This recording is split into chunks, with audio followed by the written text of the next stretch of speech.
Here's the most important thing if you want to be successful as a patient or you're going to be successful as a primary caregiver of a patient. You have got to always be your own best advocate. Okay? What does that mean? That means you have to learn about your disease. It means you have to learn about the treatments.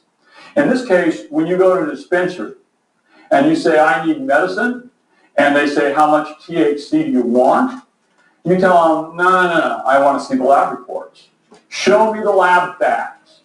They tell you, okay, here's that THC report. You go, no, we're not talking about medicine yet.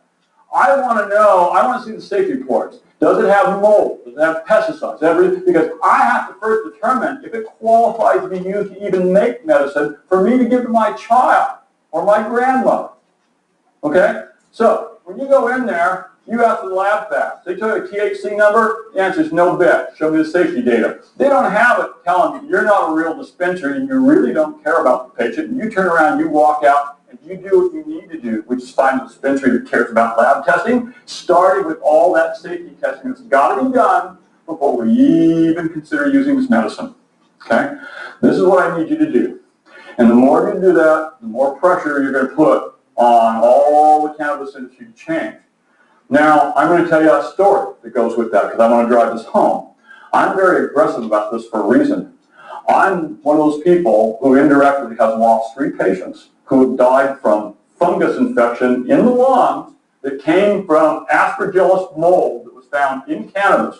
Those patients were being treated for cancer. They had impaired immune system. All 3 of those female patients were being treated for cancer, but they died of aspergillus mold in the lungs, which is in a documented peer-reviewed paper from UC Davis Medical School that we worked on with them to document it.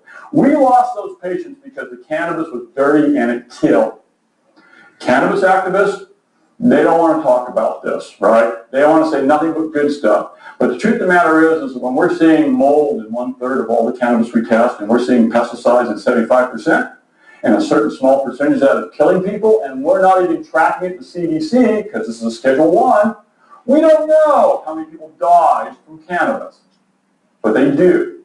And I personally know one, and it's very upsetting when this happens to patients. So, you have to be your own best advocate. You've got to demand testing. You've got to demand safety testing. And you need to put pressure on these people when they don't care about it, when they claim they do.